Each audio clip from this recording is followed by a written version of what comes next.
രാവുവേളകളിൽ ആനന്ദവേളകളിൽ അകലാത്ത എന്നേശുവേ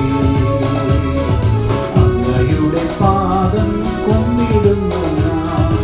അകലാത്ത എന്നേശുവേ അങ്ങയുടെ പാദം കുമ്പിടുന്നു ഞാൻ. കുശവന്റെ കയ്യിൽ കളിമണ്ണു പോൽ തന്നിരുന്നു എന്നെ തൃക്കരങ്ങളിൽ. മെനഞ്ഞിടണമേ വാർത്തെടുക്കണേ ദിവ്യഗീതം പോലെ ദയാമല്ലേ. മെനഞ്ഞിടണമേ വാർത്തെടുക്കണേ ദിവ്യഗീതം പോലെ ദയാമല്ലേ. ദൈവനാമത്തിന് മഹത്വമുണ്ടാകട്ടെ. ഇന്നത്തെ പ്രഭാത ധ്യാനത്തിനായി 37-ാം സങ്കീർത്തനം 3-ാം വാക്യം. യഹോവയിൽ ആശ്രയിച്ച് നന്മ ചെയ്യുക, ദേശത്ത് പാർത്ത് വിശ്വസ്തത ആചരിക്കുക.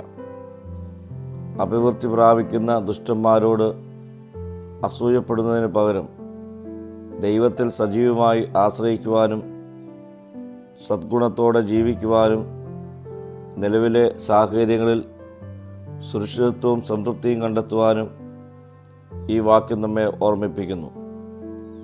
അനിശ്ചിതത്വത്തിൻ്റെ സമയങ്ങളിലോ തെറ്റു ചെയ്യുന്നവർ നന്മ പ്രാപിക്കുന്ന സന്ദർഭങ്ങളിലോ ദൈവത്തിൻ്റെ സ്വഭാവത്തിലും വാഗ്ദാനത്തിലും വിശ്വാസം അർപ്പിക്കുവാനുള്ള ഒരു ആഹ്വാനം കൂടിയാണ് ഈ വാക്യം.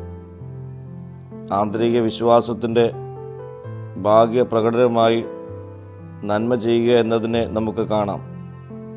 ദൈവത്തിൻ്റെ കരുതലിൽ ആശ്രയിച്ചുകൊണ്ട് ഒരാളുടെ വർത്തമാനകാല ജീവിതത്തിലും സാഹചര്യങ്ങളും സുരക്ഷിതത്വവും സംതൃപ്തിയും കണ്ടെത്തുവാൻ കഴിയുന്നതിനെയാണ് ദേശത്ത് പാർത്ത് വിശ്വസ്ത ആചരിക്കുക എന്നതുകൊണ്ട് അർത്ഥമാക്കുന്നത്. ജീവിതത്തിലെ വെല്ലുവിളികൾക്കും ഉത്കണ്ഠകൾക്കും ഇടയിൽ സുരക്ഷിതത്തിലേക്കുള്ള ഒരു വഴിയും സമാധാന ബോധവും ഇത് നൽകുന്നു. പ്രിയ സ്നേഹിതരെ, ദുഷ്ടന്മാരുടെ താൽക്കാലിക വിജയത്തിൽ നിന്ന് ദൈവത്തിൻ്റെ നിലനിൽക്കുന്ന നന്മയിലേക്ക് ഈ നാളുകളിൽ നമ്മെ നയിക്കുവാൻ നമുക്ക് സാധ്യമായി തീരട്ടെ. പ്രാർത്ഥിക്കാം. കർത്താവെ, നിന്നിൽ ആശ്രയിച്ച് ദേശത്ത് വിശ്വസിയോടെ ജീവിക്കുവാനുള്ള കൃപ നൽകണമേ. മഹത്വം നീ എടുക്കണം.